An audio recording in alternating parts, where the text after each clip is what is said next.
Hello friends, कैसे हैं आप सब। स्वागत है आपका मेरे YouTube channel Parvati Pandey fitness में। फ्रेंड्स, हम आज बात करने वाले हैं इम्यूनिटी के बारे में। हम अपनी इम्यूनिटी को कैसे बढ़ा सकते हैं। जी हाँ, कुछ प्राकृतिक तरीकों से भी हम अपनी इम्यूनिटी को बढ़ा सकते हैं।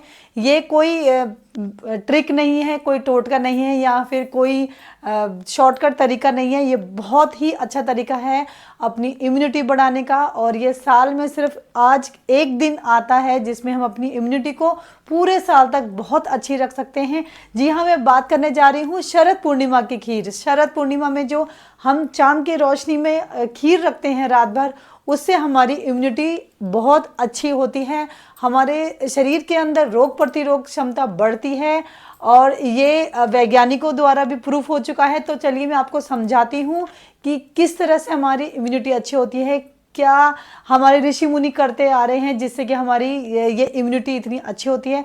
तो फ्रेंड्स, शरद पूर्णिमा आती है, ये जो हमारा फेस्टिवल के बाद का जो दशहरे के 4-5 दिन के बीच में ही ये शरद पूर्णिमा आती है। शरद माने जो शरद ऋतु होती है और उसमें जो पूर्णिमा आती है उसको शरद पूर्णिमा कहा जाता है। और श्री कृष्ण की आपने लीला में देखा होगा कि उस दिन महारास भी कहा जाता है। शरद पूर्णिमा की रात को ही कृष्ण जी ने बहुत गोपियों के संग रास लीला करी थी, जिसमें कि शिव जी भी आए थे गोपी बनकर। ये आपने सुना भी होगा। तो फ्रेंड्स, शरद पूर्णिमा में जब चांद अपनी अच्छी सी रोशनी पूरे के पूरे धरती पे फैलाता है तो उस टाइम पर हम खीर रखते हैं। उसमें जो चांद की रोशनी हमारी खीर पे पड़ती है तो उसमें कहते हैं अमृत आ जाता है। अमृत का मतलब ये नहीं कि जो समुद्र मंथन में वो अमृत आया था, वो नहीं फ्रेंड्स, मजाक अपनी जगह। तो वो वाला अमृत नहीं, ये अमृत का मतलब होता है पोषक। जो हमारे शरीर के अंदर इम्यूनिटी कम हो रखी है, हमारे शरीर में जो वीकनेस है, जो हमारे शरीर के अंदर रोग प्रतिरोध क्षमता है, उसको जो चीज़ बढ़ाती है उसको अमृत कहा जाता है। चांद की रोशनी में जो पानी होता है नदी का, वो भी, उसमें भी अमृत आ जाता है। तो चांद की रोशनी में आप जो भी अपनी चीज़ रखेंगे, जैसे पूरा घी रखेंगे, शहद रखेंगे, तो उसमें भी अमृत के तत्व आ जाते हैं। तो फ्रेंड्स, कैसे बनानी है ये खीर। नॉर्मली आपने जो समा वाले चावल होते हैं या जो व्रत वाले चावल होते हैं वो लेना है, दूध लेना है। अच्छे से इसको आप, यदि मिट्टी का बर्तन आपके पास है तो उसमें बनाएं, अदरवाइज़ आप स्टील के बर्तन में बनाएं, लेकिन एल्युमिनियम और कोई धातु के बर्तन में आप ना बनाएं। आप इसको स्टील के बर्तन में बनाएं, स्टील के बर्तन में बना दें और मिट्टी के या सेरेमिक के बर्तन में आप इसको रख दें। और चांद की रोशनी में जब चांद अच्छे से आ जाए, मतलब जब चांद खिलने लगता है, उस टाइम पे आप इसको अपनी बालकनी में या छत में रख दें। और ऊपर से आप अच्छे से कपड़ा वपड़ा चुन्नी उन्नी बांध दें, ताकि जो कीड़े मकोड़े छिपकलियाँ वगैरह भी आजकल आती हैं तो वो ना आए। और यदि आपके पास सुविधा है तो आप हैंग कर सकते हैं, टांग देंगे तो उसमें अच्छी रोशनी भी पड़ेगी और ऐसे कीड़े मकोड़े भी नहीं होंगे। और अच्छे से उसको चुन्नी से आप ऊपर जो उसका मुंह है बर्तन का, उसको कवर कर देंगे तो उसमें कोई कीड़े मकोड़े भी नहीं आएंगे और चांद की रोशनी भी आपके खीर में अच्छे से होएगी। तो चांद की रोशनी में आपने खीर रखनी है, रात भर इसको रहने देंगे और सुबह आपने बिना ब्रश करे खीर खानी है। अपने घर में भी सबको देनी है, अपने परिवार में यदि आसपास हैं तो उनको भी सबको दें। और इससे जो मतलब ये बहुत ही अच्छी होती है। हालांकि खीर की तासीर ठंडी होती है, लेकिन फिर भी ये दमा जिनको है उनके लिए बहुत अच्छी होती है।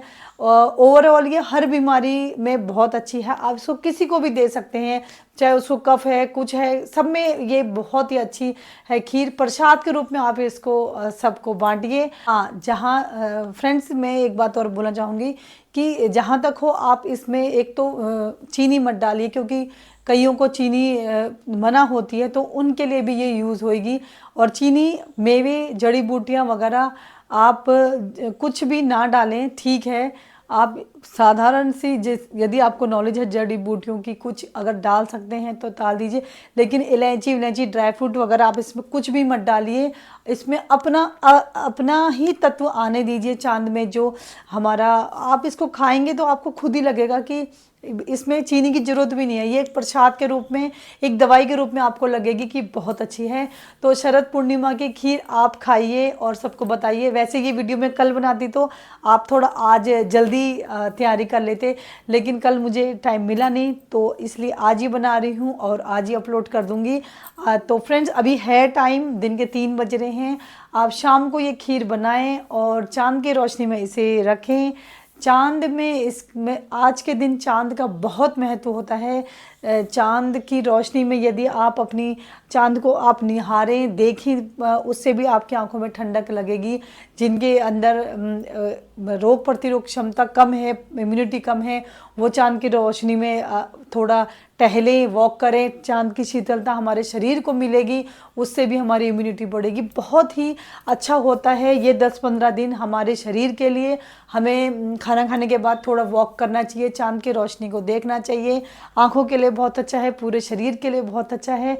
तो फ्रेंड्स, आज मैंने शरद पूर्णिमा की ये खीर के बारे में आपको नॉलेज कुछ बताई। यदि आपको पहले से भी पता है तो आप मुझे कमेंट करके बताइएगा कि आपने ये खीर पहले भी यदि बनाई है तो आपको यह कैसी लगती है और इससे आपको क्या फ़ायदा हुआ।